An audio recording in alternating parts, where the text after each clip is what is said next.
Hey guys, so this is a video I've been wanting to make for a while. A few years ago, I had a YouTube comment where an atheist asked, if God is real, then why does he allow extreme poverty? Why does he allow children to die of starvation, die of lack of water, and, these sorts of things? And the question was very specific. He wasn't asking about the problem of evil in general, like if there is an all-loving God, then why do bad things happen in this world? And that's maybe a topic for its own video, but he was asking specifically, if God is real, if God is all-loving, then why does he allow children to die from being in extreme poverty? And as you guys have seen in my videos before, this is a question that myself as a Christian, I really struggle with. This is actually the biggest faith struggle that I have, is this one particular question of, if God promises in the Bible to take care of us, he talks about the bird and the flowers, and maybe that just applies to Christians, I don't know.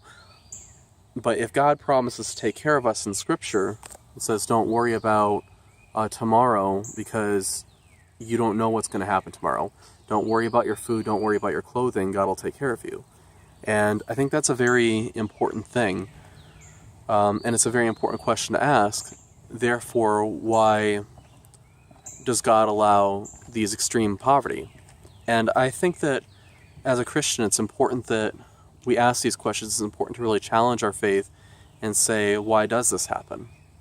But in the case of the atheist here, I asked him a few follow-up questions.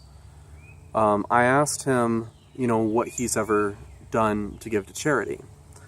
Specifically, I said, well, you can actually give $30 to various charities and you provide clean water for somebody for their entire life. Have you ever done this? What have you, given to charity? And I expected him to come back defending himself, trying to justify himself, saying, well, I've given this to charity, I've given that to charity, and really try to play it up, because I think that's what most people do in their challenge, saying, oh, well, do you really care about this group of people? Have you really given to, X, Y, and Z charity? I think people try to come up and really play up, oh, I've given great amounts to charity. This guy, as it turns out, has never given a dime to charity, or so it seemed. He came back, almost resenting the question.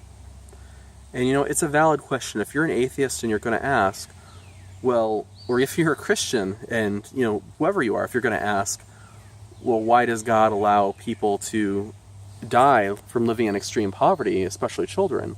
Then the obvious question is, what have you done to alleviate extreme poverty? In the case of this guy, he hasn't done a thing. And so that really showed me this guy doesn't care about people in poverty. This guy doesn't care about children who are dying from not having clean water. This guy only cares about rejecting God so he can live the way he wants to. And so his entire question was a pretense. He didn't care about people. He didn't care about people in extreme poverty. So somebody who, I almost wanted to say that, the Christian has the right to ask this question, the atheist does not. But I don't think that's entirely right now that I think about it, and now that I was about to say it out loud. I would say that this particular atheist has no right to ask this question. And if you are an atheist who, is asking the same question, I will turn the question back around to you. What have you done to eliminate extreme poverty? And clean water would be the perfect example.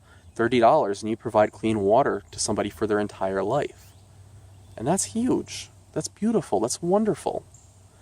And if you've done that, great, whether you are a Christian or not. But whether you are a Christian or an atheist, you have no right to ask this question of why is there extreme poverty in the world if you're not out there giving to charity.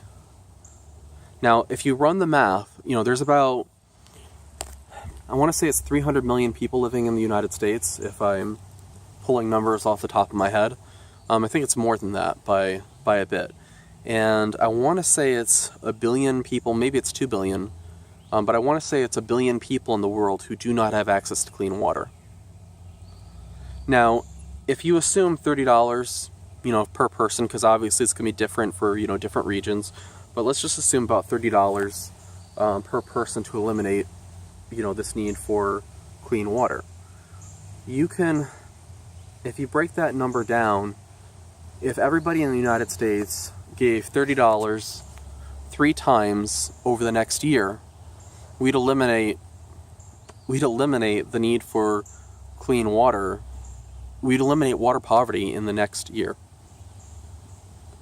All these people would be able to live, they'd be able to not have to worry so much about where is their clean drinking water going to come from. They'd be able to focus on other things like going to school or like starting a business.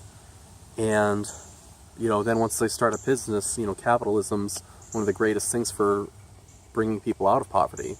You have a little girl who has a goat and she milks the goat and sells the milk.